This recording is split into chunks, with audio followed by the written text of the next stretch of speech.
10 నుంచి 16 సంవత్సరాల వయసులో ఉన్న కీలకమైన వయసు, చాలా వ్యక్తి నిర్మాణం. ఆడైనా మగైనా బాబైనా పాపైనా అంటే రాబోయే జీవితాన్ని శాసించగలిగే వయసు అది. ఆ వయసులో ప్రత్యేకించి మనం చూస్తున్నాం ఇప్పుడు అమ్మాయిల పరిస్థితి ఎలా ఉందో. ఈ అమ్మాయిలకి చదువు అనే కాకుండా ఒక వ్యక్తిగా నిర్మాణం చేయాలన్న ఆలోచన చేసింది సేవాభారతి. వ్యక్తిగా ఏంటి నిర్మాణం? స్కూల్కి వెళ్తే సరిపోదా? మార్కులు వస్తే ఏదో కాలేజీలో సీట్లు వస్తాయి, ఏదో చదువుకుంటారు, ఏదో సంపాదిస్తారు, అయిపోద్ది కదా. అక్కడికి సరిపోతుందా? నిజంగా ఇప్పుడున్న యువతకి నిజంగా ఇది సరిపోతుందా? ప్రత్యేకించి అమ్మాయిలకి సరిపోతుందా? సరిపోతుంది. సో అక్కడ బాధ్యత తీసుకుంది సేవాభారతి. ఎవరి కోసం తీసుకుంది? మన సిటీల్లో కనిపించే ఈ కార్పొరేట్ స్కూల్ కాదు. ఎక్కడైతే నిజంగా ఈ తాండాలలో మేము బస్తీల సేవా బస్తీలు అంటారు అన్నమాట. సేవాభారతి భాషలో సేవా బస్తీలు అంటారు మనం. ఈ సేవా బస్తీలలో ఎలా ఉండేదంటే పరిస్థితి, సేవాభారతి అన్నది 1989లో మొదలైన ఈ కార్యక్రమం అవసరము 2004లో గమనించి మొదలు పెట్టబడింది. ఏది? కిషోరి వికాస కార్యక్రమం.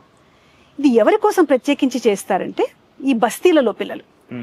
అప్పుడు అంటే మనకి ఈ ట్విన్ సిటీస్లో ప్రత్యేకించి తెలంగాణ ప్రాంతంలో కనిపించే అద్భుతమైన ఈ వ్యవస్థ వెనకాల ఇప్పటికి కూడా ఈ తాండాలలో బస్తీలలో చిన్న చిన్న పిల్లలకి బాల్య వివాహాలు జరిగేది. అక్కడ అందరూ తల్లిదండ్రులు ఏంటంటే కూలీలకు వెళ్ళిపోతారు, లేదా తల్లిదండ్రులు లేని పిల్లలు, లేదా ఒక తల్లో తండ్రి ఉన్న పిల్లలు, మనం సింగిల్ పేరెంట్ చిన్న వీళ్ళకందరికీ ఏం చేస్తారంటే వీళ్ళు పిల్లల్ని వెళ్తూ పనులకు తీసుకెళ్ళిపోతారు. ఆ పనులకు తీసుకెళ్లే పరిస్థితి కూడా లేకపోతే పెళ్లిళ్ళు చేస్తారు. ఎవరికి? ప్రత్యేకించి అమ్మాయిలకి 6, 7, 8, 9, 10 సంవత్సరాల వయసులో పెళ్లిళ్ళని చూశారు జరగడం.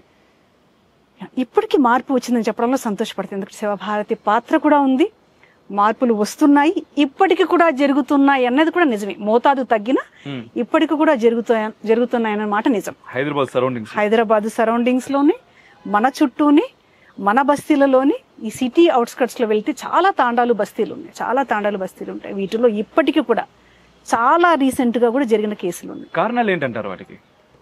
ఒకటి అవగాహన రాహిత్యం, ఇంకొకటి సమాజం ద్వారా నిర్లక్ష్యం చేయబడిన కుటుంబాలు ఇంకా ఉన్నాయి. ఒకటి అవకాశాలు లేకపోవడం. అవకాశాలు ఏంటి? చదువుకు అవకాశం, సంపాదనకు అవకాశం, కుల వ్యవస్థ వలన కూడా దూరమైన కుటుంబాలు ఇంకా ఉన్నాయి.